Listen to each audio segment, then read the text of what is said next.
Good morning. Welcome to this today's Looking Ahead on the Global and the Local. My name is Jing Tsu. I'm professor of modern Chinese literature and culture at Yale University. So today, Dina and I are in some ways coming at this from the two different angles. I work on globalization of modern Chinese literature, and she works very specifically on the local context of ethnicity and immigration. So what we'll do today is I will start with some remarks on what I think is a very pivotal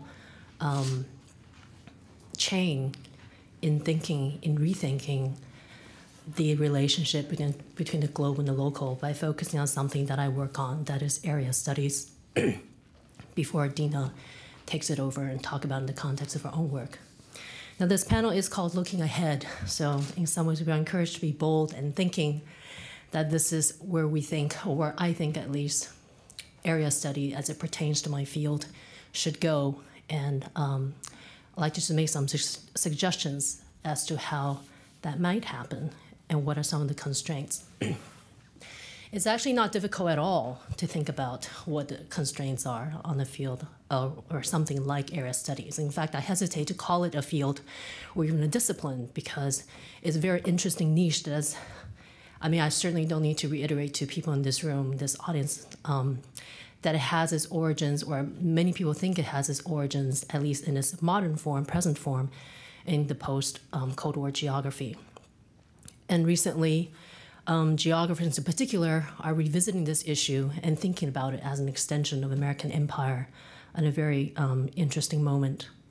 And there are several problems that's come with this birth of area studies, which I should say actually has started well before World War II and actually has a kind of a British point of comparison. But for the purpose of today, just say that there are interesting constraints that come with being area studies. And this has been hotly debated off and on for many decades, actually, since its founding. And the controversy is quite familiar. I think many people, especially those people who are in disciplines that have been established for a far longer period, like political science or sociology or history or even sinology, which for me would be kind of the pre-modern component of Chinese literature. The criticism usually that is rather watered down. It is very local specific, relatively speaking, and that it usually does a lot of empirical legwork for larger theorization, but is itself not terribly adept at providing overarching concepts that can be used across different disciplines. And you can imagine this already puts many people who work in area studies on the defense. And so the retort has been, well, actually, no, it is very important to do empirical work. There's no such thing as theory without specific examples. And that, moreover, area studies has generated a lot of scholarship that's not been coextensive with the interests of American empire or the post-Cold War ideology, and has actually been fertile grounds for launching critiques that have been that have engaged with some of its ideological pretensions. And for that, in that sense, so the defense has normally been, on the one hand, no, you have to keep area studies in the sense that, the whole problem with even current day America is that the United States doesn't know a whole lot about other foreign cultures, and languages are often caught off guard when it's not, when its ideology doesn't apply across the board. And on the other hand, that no, this also is kind of a pushback, right? That area study provides a place where people can talk back to precisely this kind of ideological framework. Now, for me, I think those two different kinds of counter-arguments have been useful, but I think unfortunately they're not particularly strong arguments in terms of thinking about area studies as a sustainable, I think, in the long term, and what the future of it might be. And the reason I say this is because the premise sort of proceeds on the assumption of a deficit, where you have to put on the defense in justifying what area studies is about. And I think and understandably, that's been very important because so many debates surround the question of resources, who gets what kind of funding, so on and so forth. But I think for the moment, it would be very useful to think about, to rise above the fray for the moment and to reflect on where one might take area studies. What can it have, what can its future intellectual profile be that in some ways will carry and still engage with its historical origins as a kind of interesting conceptual baggage, but also to transcend in some ways and become a real intellectual or a kind of intellectual enterprise that actually responds more precisely and sensitively to the force of globalization. And in many ways, this is already happening.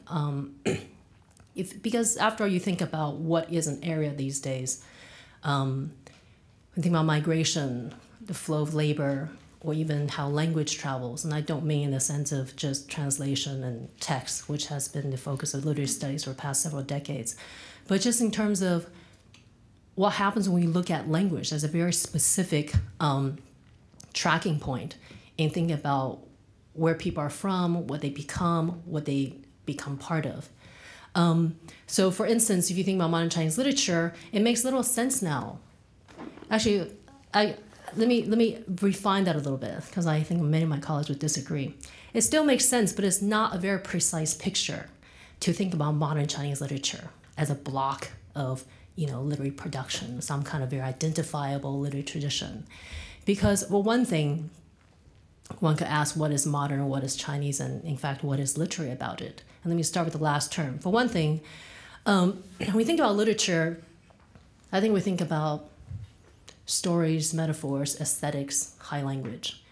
But in some ways, to look at modern Chinese literature that way is not quite accurate, because the backbone of modern Chinese literature has been a very historically grounded school of writing, which is realism. And of course, under that, it's gone through many different transformations. But this, to take it beyond or back beyond the modern period, has been a very strong part of what literature meant in Chinese history since the beginning, actually. It had a very historical consciousness attached to it, and that fiction was essentially a kind of history writing.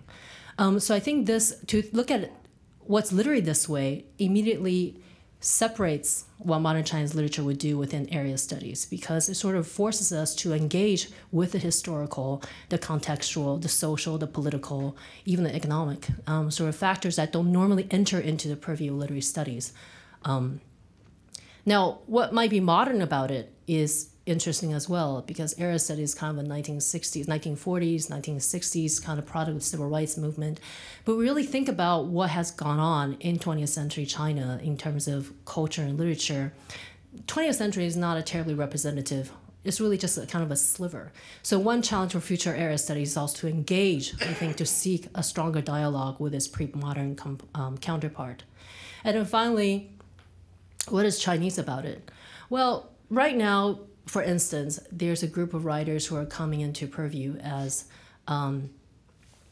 possible Chinese descendant writers, because they write in Cyrillic. They're part of the descendants of the Muslim uprising that then fled to the former Soviet Union, and is now part of Central Asia.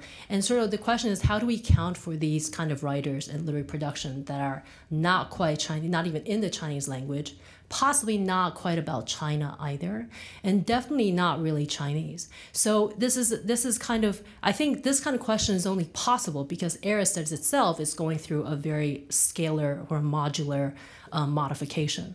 That in some ways you can't think about area, we think about the global, the regional, even the urban, and the local. So let me just stop there for the moment, because this largely just for some methodological, I think, comments on what I think a new form of area studies can take us.